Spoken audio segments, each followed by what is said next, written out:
Bonjour, donc aujourd'hui, on va apprendre à compresser et recadrer des images pour votre site internet WordPress. Alors, ça sert à quoi? Compresser une image, ça permet de réduire son poids. Réduire son poids, ça a un avantage sur trois choses. Sur le temps de chargement, donc du coup, Google aime bien, parce que Google aime bien les sites rapides et les moteurs de recherche en général aiment bien ça. Ça évite aussi à l'internaute d'attendre le chargement d'une image, rien de plus pénible quand on est à l'extérieur sur un mobile, de voir l'image qui charge. Et enfin, ça a un impact environnemental puisque moins on met, d'éléments numériques sur des data centers, des hébergeurs et cetera, moins forcément on pollue. Voilà, moi mes clients, ils ont, la chance, si j'ose dire, de bénéficier d'un outil qui retaille et qui compresse automatiquement les images. Mais, dans le retaillage automatique, eh bien, ça ne fait pas tout. Donc, moi je vous ai mis ici un petit guide pour, avoir les standards des tailles d'images pour les sites web. Donc 16/9, 4 tiers carré, ça parle à tout le monde. Grande, c'est vraiment si vous voulez utiliser toute la largeur de la page sur votre site web, vraiment en grande taille, que ce soit du 16/9, du 4 tiers ou au format carré, même si du carré grande, on va éviter quand même. Et ensuite, toutes les pages intérieures, donc là, vous pouvez utiliser la taille moyenne. Et enfin, pour tout ce qui est vignettes de blog, vignettes également de produits pour les e-shops ou e-commerce, vous pouvez utiliser le carré. On voit de plus en plus de carrés aujourd'hui dans les images pour des problématiques de responsive. Le responsive, c'est votre site qui s'adapte aux versions PC, tablette et mobile. Et donc, le carré, pour le coup, bah, c'est parfait. Alors, on rentre tout de suite dans le vif du sujet. On va commencer par compresser. Pourquoi on commence par là? C'est parce que, on va déjà gagner, vous allez voir, beaucoup de poids, donc beaucoup de temps, à utiliser une image qui est déjà compressée pour ensuite la retailler.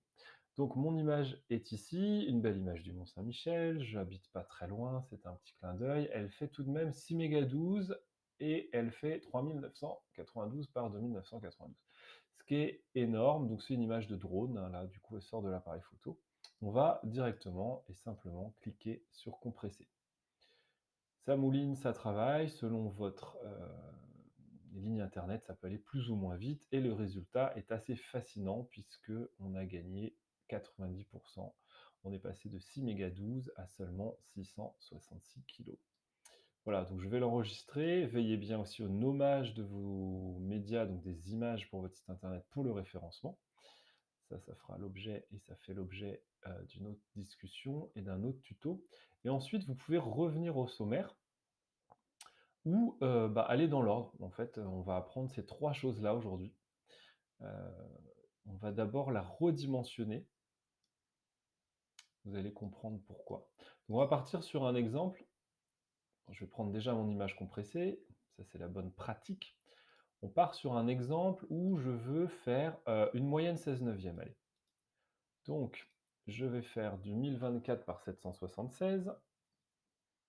Donc je vais déjà, ma plus grande largeur, mettre du 1024. Mais on va voir que alors on n'est pas loin, on est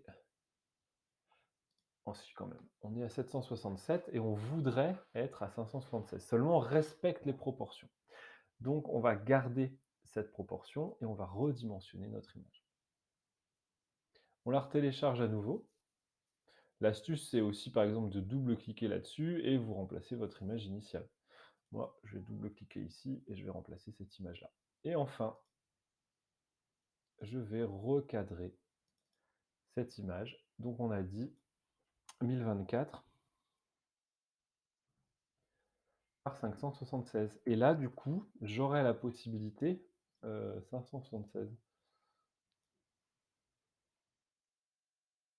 Voilà. 1024, bon, elle est en 1023, c'est pas très grave, on n'est pas près. Et là, vous avez la possibilité, vous voyez, d'ajuster votre 16/9 comme bon vous semble. Donc on va, en plus, c'est intéressant parce qu'on a les petits éléments, les petites grilles, pardon, qu'utilisent les photographes. Donc on va pouvoir bien centrer notre image comme ça nous plaît. Voilà, avec les petits trucs en bas, c'est très bien. Et donc je recadre mon image. Voilà, je la télécharge.